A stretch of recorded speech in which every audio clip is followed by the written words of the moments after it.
Father, please have mercy on us. Save this world from this pandemic.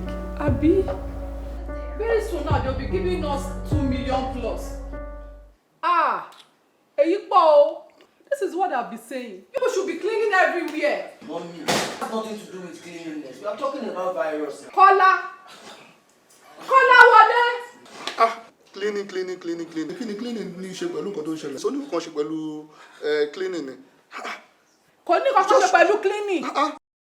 Okay, me, I want you to be cleaning. Ló bá tán. Hey! Oh my God! Instablock says 750. No. 765 deaths in the US. Yeah.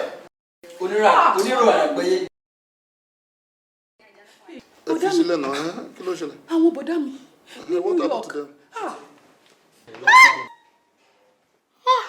This is getting more scary. Another one from Twitter saying 550 just confirmed dead in the US again. 550! Bintu, what's your problem?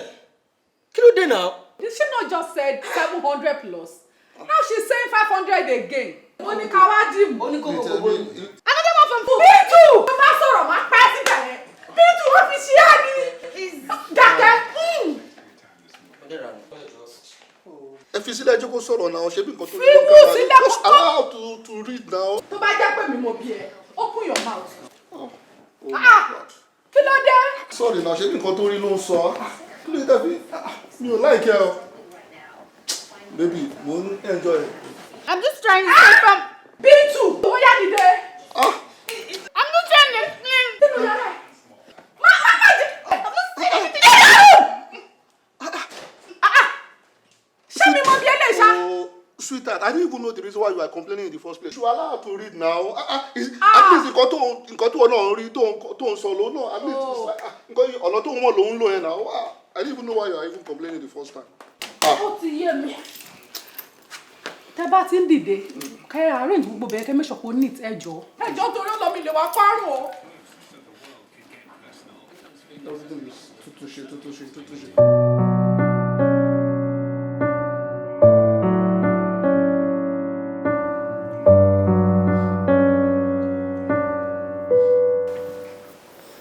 That reminds me, someone's going to check up on me tomorrow, and I want to leave a message behind through you. I don't understand. Don't you have a number to call her? Must you raise your voice? Excuse me. She realized pé ẹ̀gbọ́n ni mo jẹ́ ṣá. Àti bá wá jẹ́ ẹ̀gbọ́n ńkọ́, kí ló dé? O ṣe máa rán mi síyàn.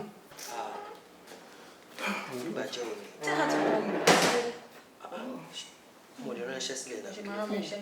Sí kí ni fi ṣẹlẹ̀? Come back here. Gbajúmọ̀ whatever your name is. Jọ́nà ṣé times that number kọ́ ni mo ti sọ pé kò yẹ fi ọwọ́ gbé omi wá síbí báyìí. Mú pẹ̀lú gbogbo nǹkan tó ń ṣẹlẹ̀ nílùú etí ẹ̀ dì ní. Take it back and do the needful. Orí bí igi ìṣáná. Just get out. Mo bá ẹ sọ̀rọ̀. Má jẹ́ ìyá o. Wọ́n bí ẹ dá. Kí ni nǹkan tó ń wọ́rí ẹ̀? Ọ̀rọ̀ ẹnu ẹ̀ ò dáa. Daddy, ẹ ṣe bẹ́ẹ̀ pẹ́ rí nǹkan kan. Kí ni kan ṣe bẹ́ẹ̀ tí ò rí nǹkan kan? Má nà ọmọ mi o. Kí ló dé sí tó fẹ́ náà sí? Òkú mọ̀ pé o ti dàgbà. Ó yẹ kó ti marry kó tiẹ̀ kúrò nílé. Kó yé disturb. Ṣé ń lé mi kúrò nílé sí ni? Ta ló ń lé ẹ? Á sọ tó tọ́kọ̀ sọ pé wọ́n ń lé ẹ. Kí ló tó tọ́ kòrò lára ẹ? Bẹ̀rẹ̀ gẹ́. No, o mọ̀ pé nǹkan tó sọ tó náà sọ fún ẹ. Ṣé o fẹ́ máa ní wọn? Ẹ má sọ̀rọ̀ mi lójú àgbà má níye yìí o. Ṣé ń bá yín sí? No, sílẹ̀ o ṣe. Ṣé wọ́n máa mú tíkẹ́tíkẹ́ ni? Mi ẹ̀gbọ́n ti yọ lẹ́nu jù. Wọ́n máa mú pẹ̀lú ké. So you can actually beg. Màá fún ẹ lówó. Èlé ló máa san. Màá fún ẹ lówó máa wọ̀ ṣé wàá bá mi ṣe. All right, then. I'll do it.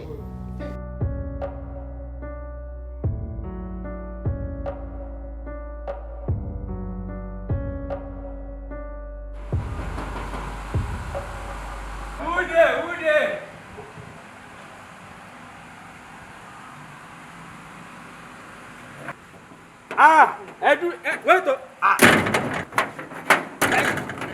Mommy! Daddy! Hey, tó ti ẹ̀dùn mí jù ní tọmọ mi. When is Femi coming back home? Hey, well, Lord, what am I going to do? Where is Femi? Where is Femi? No, only that to relax because èmi kan ti bá sọ̀rọ̀ only play everywhere tó ń wá baby was. Kò lè save bí. Daddy! Yes. It don't happen. According to the story that you told me and the instruction given to me, wípé kí n stand gidigba, kí n wá. Sọ kó tó fẹ́ sọ kó get lost jọ. Wípé kí n má lose guard. Wípé anybody tó bá fẹ́ wọlé, pé kí n kọ́kọ́ wá sọ fún yín. Now, Mr. Femi don dey gate. Ọkọ mi ti dé. Yes. Ọkọ mi ti dé. Kí ló ṣe yín? Ṣé lọ pàdé wọn? Femi, oya. Wọ́n fẹ́ kó bá jọ gbọ́dọ̀ lọ. Kí ló ṣàwọn ìpín ìjọba ọ̀rọ̀ ṣe? What's the problem? Ẹ má bọ̀.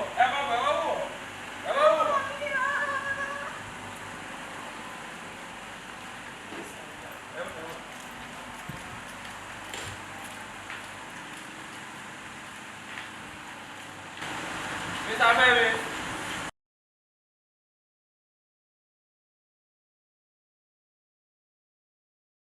Are you stupid or something? Calm down. No, so I'm stupid.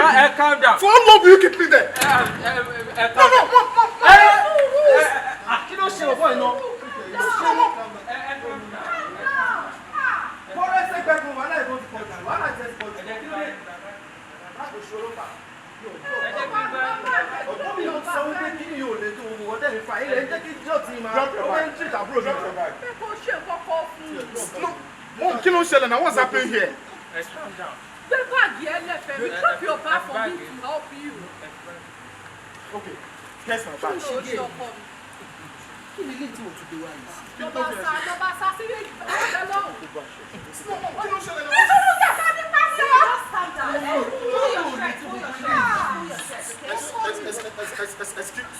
I'm not squeezing you. Just pull your shirt and your trouser. Bros, ẹ sọ̀rọ̀ náà, ẹgbọ́n kò tó ń sọ náà. Why would I pull up my shirt? Kí ni yóò lè tó gbogbo ọdẹ? Kí ló ṣe náà? Just calm down, okay? Bọ̀bọ̀ tẹ̀wọ̀n lọ́rùn. Jẹ́ kó ṣe nǹkan No, Mom.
Give it to him now. You know what to do now. Are you...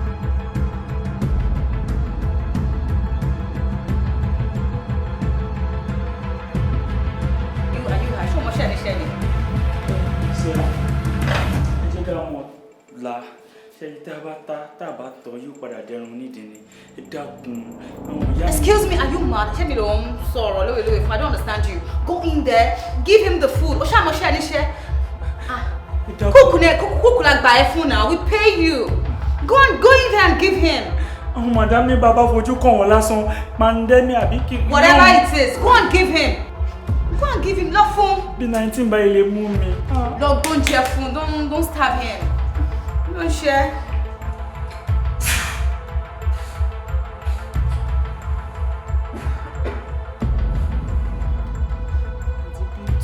Àǹtí Bíntù, ìpè bí lẹ́gbà yọ sí mi, ẹ dákun, ẹ mọ̀ jẹ́ ń lọ. Lọ ṣe onígbò.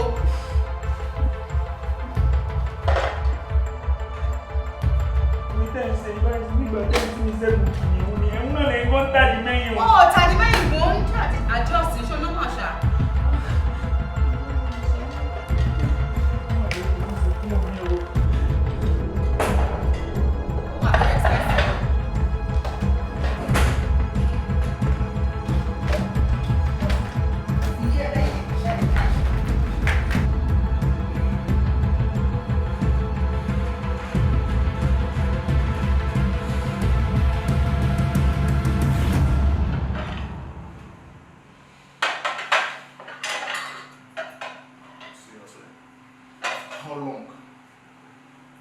How long?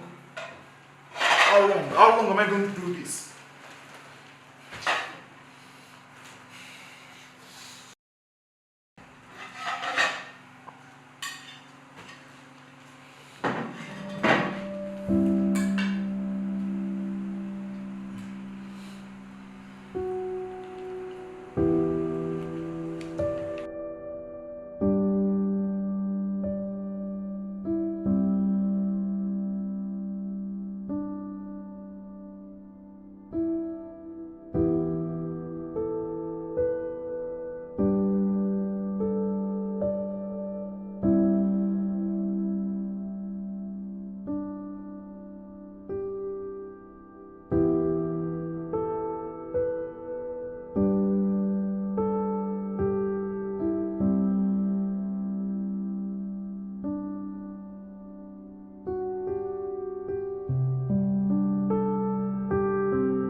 Bajumoni cook.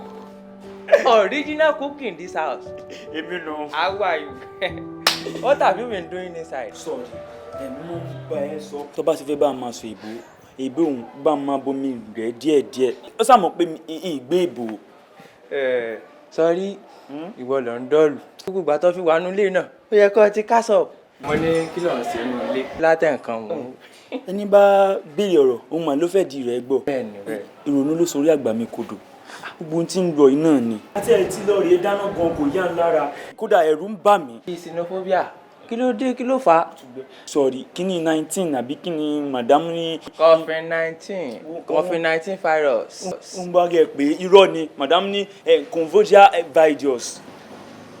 Sorry, àtìgbà tí bọ̀dá Fẹ́mi àbọ̀nkúlù Fẹ́mi ti dé láti iléèwé tẹ́ ẹ̀wẹ̀ fún wọn tó sì ti tì wọ́n mọ́nu yàrá láìsẹ̀lẹ̀ wọn èmi lọ́ni máa lọ rí gbóúnjẹ fún wọn lè rí gbé mi fún wọn madam sì ti ní bàbá fojú kàn wọ́n lásán á kọ àrùn ni ṣé ìwà kú ni. Àkókò ní kú.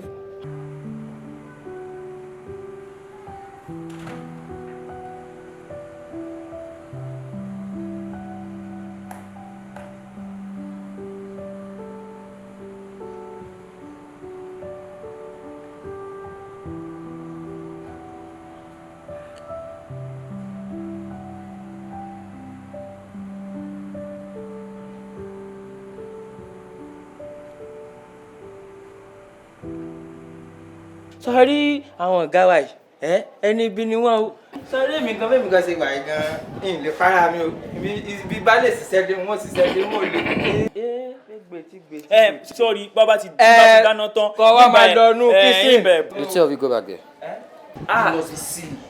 Now, what is the meaning of what you are doing? Oga is the one that is in you. Yes. Is the one that is. People pay song. And the àgbàlagbà. What's the meaning of this? So pé nǹkan tó ṣẹlẹ̀ nínú ilé, ìwọ máa wá síbí. You keep telling this idiot to an ordinary gate man. So if I let you go stand shabosi. Yeah, Oga in Sabosi, you know as a security officer of this company, I'm supervising. Ọmọgọ, ẹni kò máa kú. Kí ló máa padà pa? Ọ̀dẹ̀. You come back to your duty post. Kí wọ́n náà bá tiẹ̀ lọ. I shall let you business. Get the loss, ọ̀dẹ̀.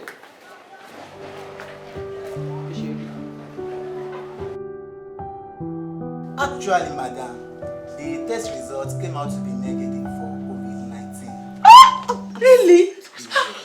Yes, madam. And as such, you don't have to be worried or be panicked, okay? Okay, doctor. Actually, COVID-19 is a novel virus that is going pandemic right now.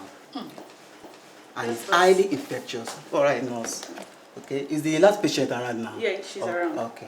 Tell me to come after I'm done. All right. Okay. Sorry for the interruption, madam. So, like I was saying, it can be prevented. Okay. And how can we come about this? The prevention. To prevent this virus is very easy. We just have to maintain high standard or level of hygiene. Hygiene, Abi. Yes. Oton. So, ma, when I say hygiene, I mean washing of our hands regularly, thoroughly. Okay. With a soap under running water. Okay. Okay. By doing that, it will decrease the rate of spread of this infection. Okay. Another thing that is advocated now is social distancing. All right. I don't understand. What I mean by social distancing is staying like at least a meter between a person to the other, or 3 feet. Okay. And then, apart from this, another thing that is also advocated to reduce this menace is, you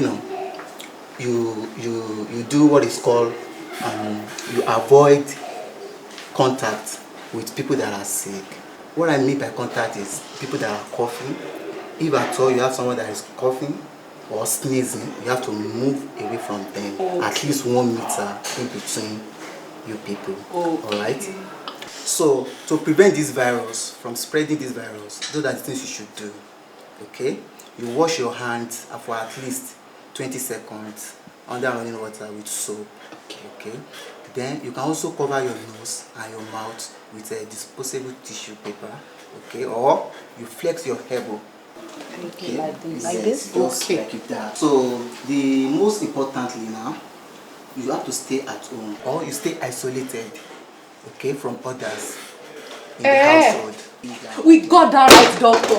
Really? When my son arrived from school, we isolated him for 14 good days. That's right. We did it. Hey! Wow. Thank you, Lord. So, peradventure, you notice all those symptoms that I've mentioned and explained to you earlier. Do not hesitate to visit the nearest clinic or contact the necessary authorities, and not just to isolate anymore indoors for 14 days. All right, Doctor. Okay. So the test results, as I said earlier, is actually negative. All right. Thank you, doctor. All right, no problem. Thank you. God bless you. Your son is also ready. He will be released from the isolation ward so that you can go home together. All right. All right. Thank you, All doctor. right, no problem. Thank you. Take care.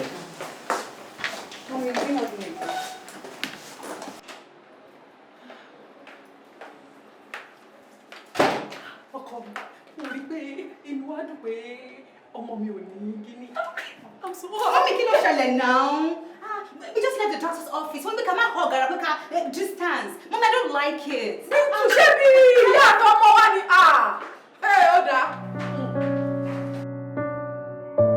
Nurse Titi, I think it's high time we brace up our facility. As healthcare providers, we are more at risk of contacting this virus. And I do hope those personal protective equipment are still available. Oh, you mean the hand sanitizer, the gloves and the face mask? The aprons too. Yes, sir. Okay. And just make sure they are well intact and they are readily available for all our patients too. Yes, okay. They are available, they are well intact. But it won't be a bad idea we add up to it. That's very thoughtful of you. Yeah. Okay, we'll talk about it with the management. Okay, so that everything can be available. All right. All right, sir. All right. Okay. Thank you, sir.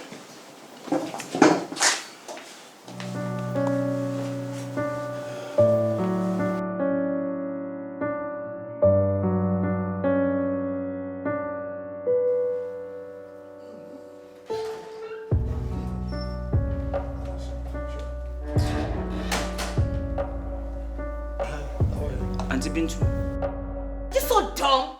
Why do you have to scream my name like that? Put it there. Oh, yeah, okay.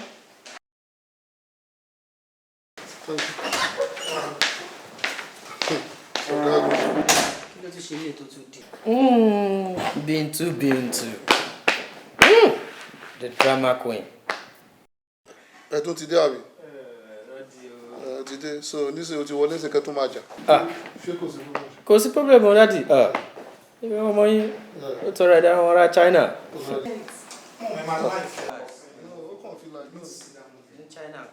You need to see this. It's very interesting.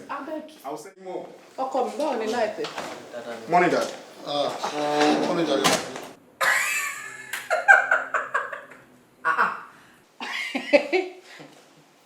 Kọ́lá owó mìíràn ni. Mommy, what is it? Why are you wearing all this? We are at the hospital together. When the doctor said we should, I don't understand. I'm trying to protect myself. You all read everything from the news. So what? Bintu. Jáde kúrò nílé. Àwa náà rè, even gan àbúrò ẹ̀ ta rò pé nǹkan ń ṣe. Anything no ṣe, he's clean. Why are you guys laughing? Kí ló funny nǹkan tẹ́ kí ló funny bẹ́ẹ̀ sìn? Oh my God. What's funny? You are funny. I'm not funny, mommy. You are funny, my darling. Chinko. Can you? Don't mind them. Madam alone. Bintu, just relax. Instead of all this, you can always use sanitizer. Yes. Mommy, this is exactly how I want it. And that's fine now.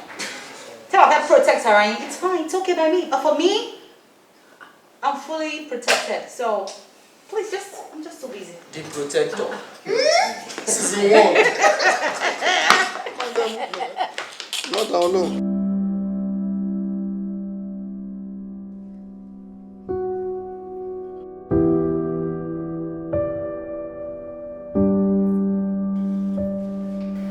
Eddie sounds gone quiet like this.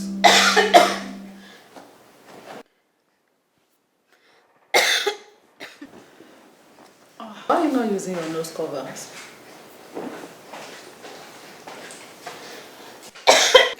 What is all this now? You coughed the first time, second time, and third time, and you are looking at her. Take it easy. Leave her alone now. No problem.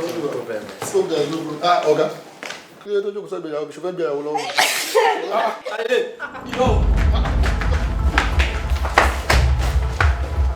Daddy? What's happening here? Why is everyone